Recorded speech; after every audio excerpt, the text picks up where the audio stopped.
Hey, what's going on? This is Julian with the Game Fanatics, and I am here with Jesse Kurlancheek. I think I got it right that time. He is a design director and co-founder, if I'm not mistaken, of Proletariat. Um, and one of the first things I had here is I just wanted to know a little bit more about you, even before, if you want to go before Proletariat. I know there were some Sure. games before where we are now. So, Yeah. So I started. I was a CS undergrad, computer science undergrad, and after I graduated, I didn't want to go get a real job working at a real company, and so I spent a summer playing video games. This is a bad lesson to take away, but after I ran out of money, I needed to get a job, and so I applied to a very local company at the time, which was Turbine. They used to make, or they still make, I guess, games in Massachusetts, and they were working on an MMO called Asheron's Call back in '99 or so. And I went to apply to them. They sort of took me around the different departments. They're like, "Do you need a server programmer? Do you need a graphics programmer?" And we finally got around to the design department, and they're like, "Yeah, we'll take a content designer." So I spent about 8 or 9 years working at Turbine on Asheron's Call, Dungeons and Dragons, Lord of the Rings, all MMOs. And then in 2007, I had sort of done MMOs enough at that point, and I joined a startup called Conduit, and we were making games on the web. Before Facebook had games, we were making very strange social games that you play with people online. We did that for a couple of years. Zynga acquired us, and so we joined Zynga. They started Zynga Boston, where all of the co-founders of Proletariat were together. And then when we got laid off in 2012, they closed the entire office down. We decided to start a new company. okay, sounds cool. Sounds cool. So I guess going into Proletariat and of course Spellbreak. I'm trying to decide if I want to go straight to. Yeah, I want to go straight to Spellbreak. I enjoyed the game. Sure. So, I know it's a it's a why am I blanking right now? It's like I started to talk and but it's a why am I blanking? I'm gonna have to cut that part out. But Yeah, yeah. it's a battle royale game, but it's a lot different than all the other ones. So how did the concept come about? Sure.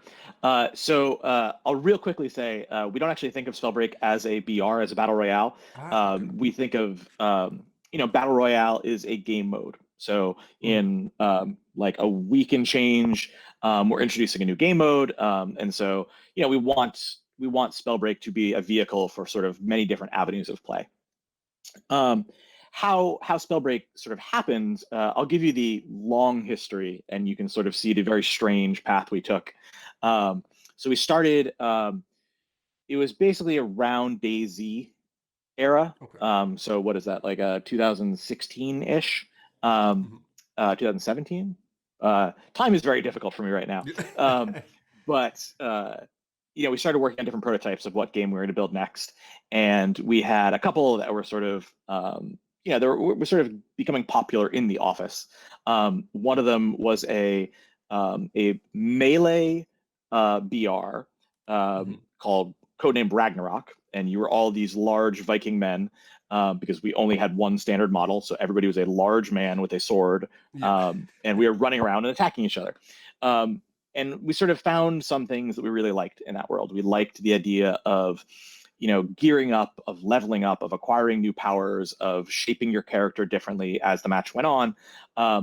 But it turns out that melee BRs are very difficult, and no matter how many times we try to solve that problem, we were not able to.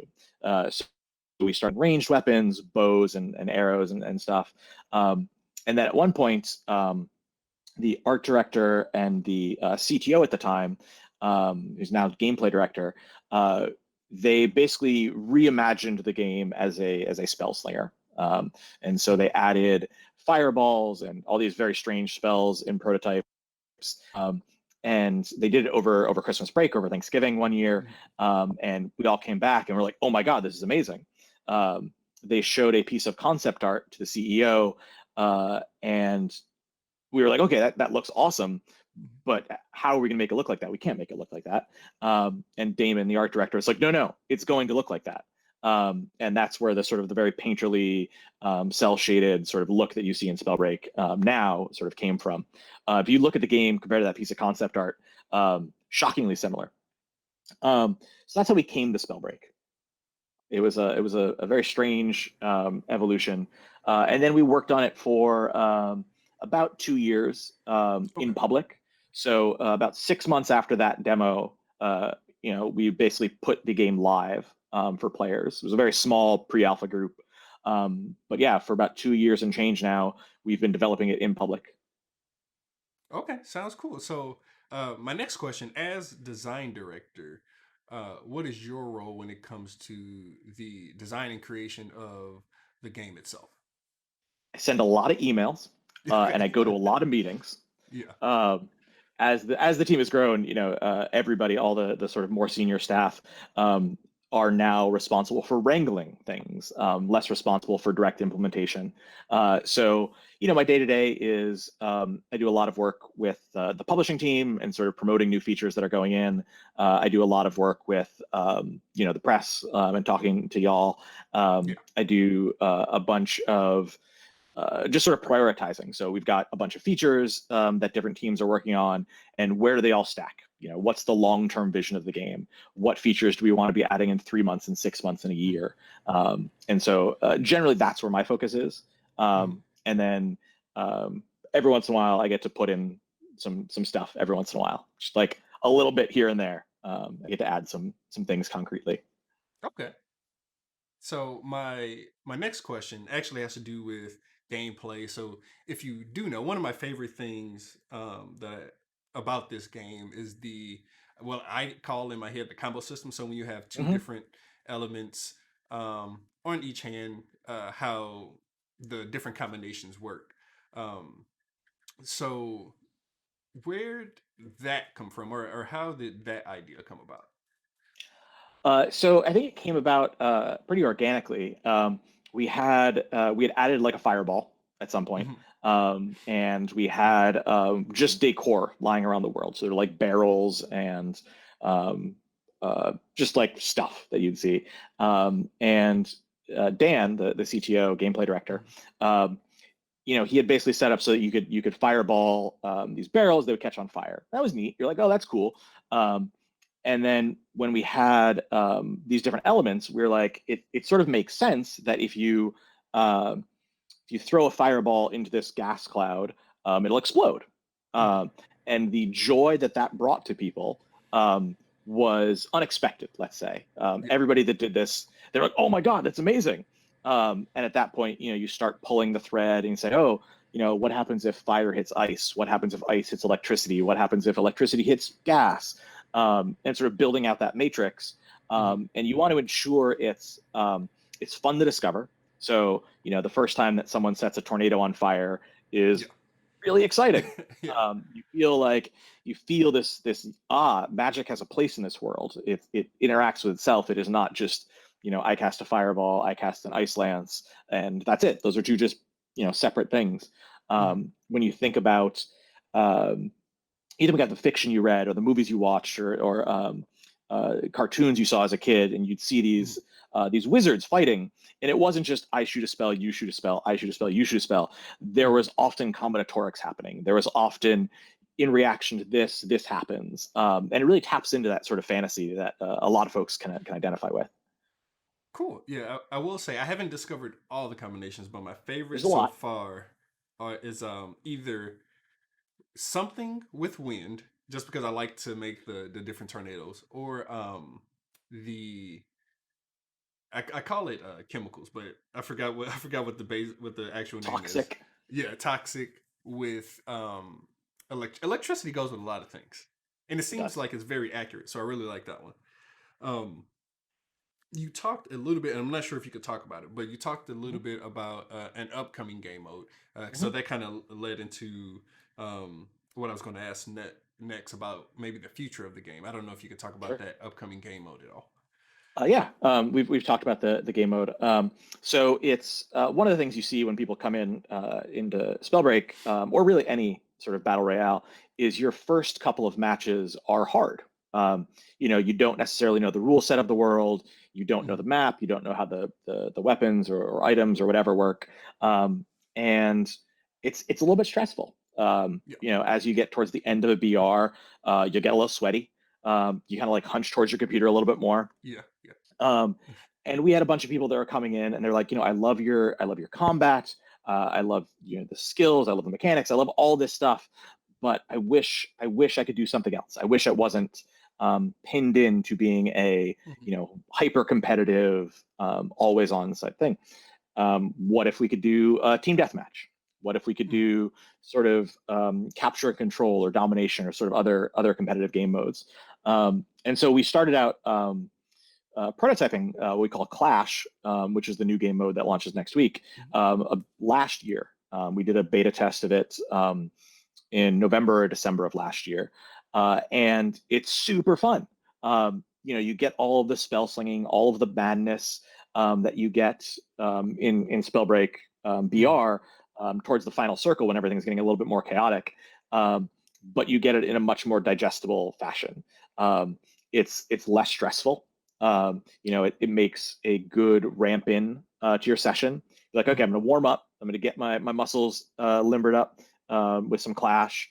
Or if you've got like new friends to the game who you don't want to jump in right away to the BR, but you'll start the TDM, you'll start Clash, see how they take to it, and then also as a sort of way to ramp down at the end of your session. You're like, okay, Yeah. I'm all hyped up on adrenaline right now. I just need to cool off for a bit. And you play a couple rounds of Clash. It's super fun. You get a lot of very immediate gratification in it. The way it works is it's two teams of nine, and then it's basically a race to some number of points, and points are counted by how many people you exile. So I think by default it's like 50 or 60 points generally. Okay. Um, so the matches are still about 10 minutes long. You still get that progression from having no gear and no skills to maxing your level and getting all your gear, upgrading everything, all your skills and everything. And so you get that progression just like you do in the BR, but you don't necessarily worry about dying. You don't worry about failing. You don't worry about having to restart. And so by the end of the match, it's this very hectic, very sort of very visceral game because there's 10 people or 9 people on your team, 9 people on their team, and everybody's Yeah. sort of flinging fireballs and launching everything. So that's Clash. Yeah. Um, and then when you think about the future of the game, where it can go, uh, there's a lot of potential options depending on sort of what the players like, what resonates with them, what they're clamoring for. We've talked a little bit about how we want to do ranked or competitive modes. We've talked a little bit about how we want private servers that you can organize tournaments or scrimmages with your friends and sort of larger communities. Um, but we have no like concrete plans around those. We're basically in the very early exploratory phases for those. Cool. Cool. No, that sounds great. No, like I said, I'm having a ton of fun with the game. Um, it definitely does get hectic, so I can't wait to check out Yeah. Clash because I'm in any game where it starts off with a lot of people. I'm one to hide until the end. But I do enjoy just jumping in there and getting right into it sometimes. But so There's still a one of my slow ramp.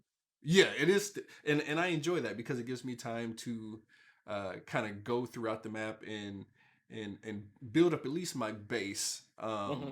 before I get taken out. That's one thing Yeah. I like. That's a lot different than any other game that's along the same lines in the genre. Hmm. And I think Yeah, that's we probably we why I've talk a taken lot to it about so much. Oh, go ahead. we Sorry. talk a lot about no, I'm sorry. Uh, Sort of the importance of feeling like you're winning until you lose. Hmm. So making progress via either getting new gear, getting skill upgrades, so you feel a sense of progress over the course of that 10, 15-minute match, even if you get killed at level 2. even Yeah. if you get knocked out before you've upgraded your gauntlets to legendary or epic or whatever.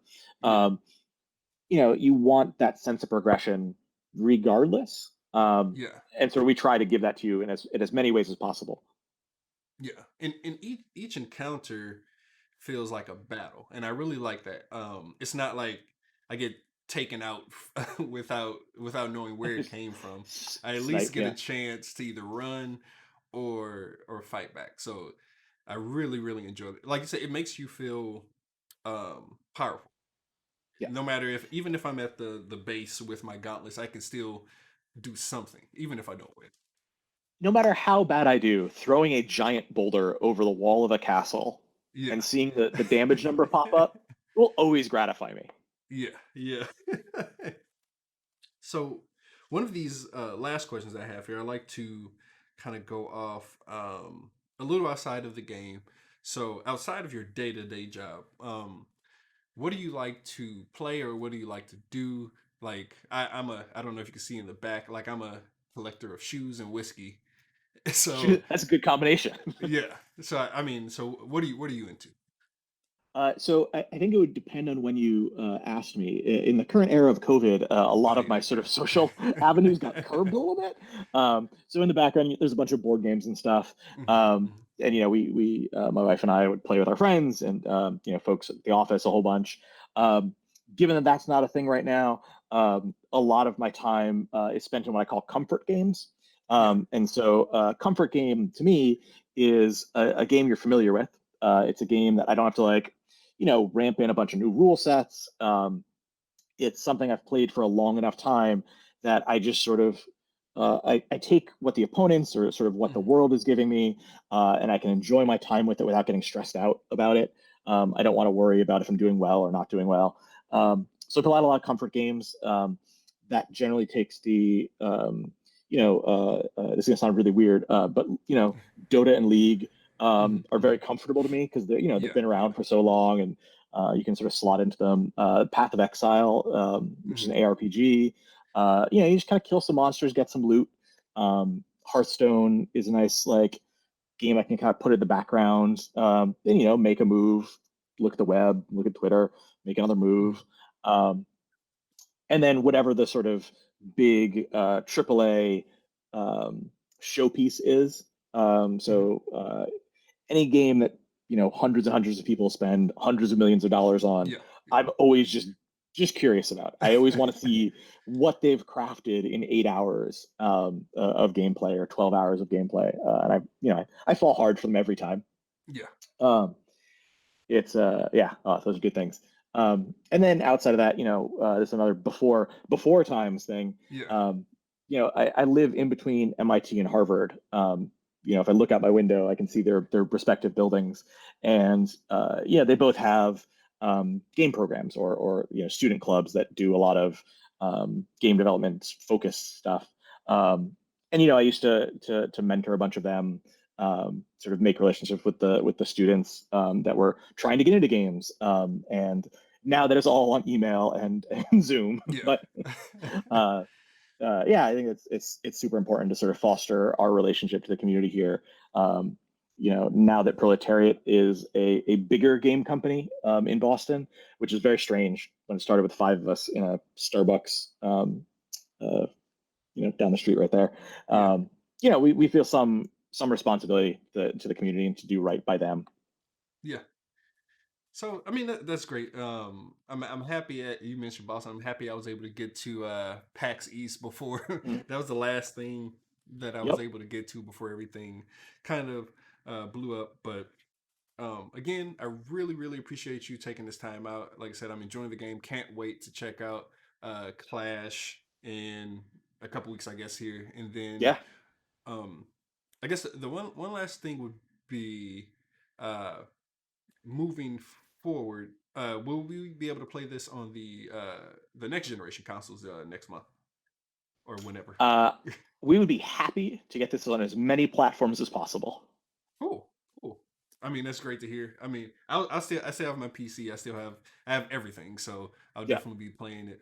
Um, but again, this has been Julian Harris with Game Fanatics here with Jesse Kurlancheek. you go. From Thank you Proletariat. so much for the time, Julian. I really appreciate it. Thank you. Thank you.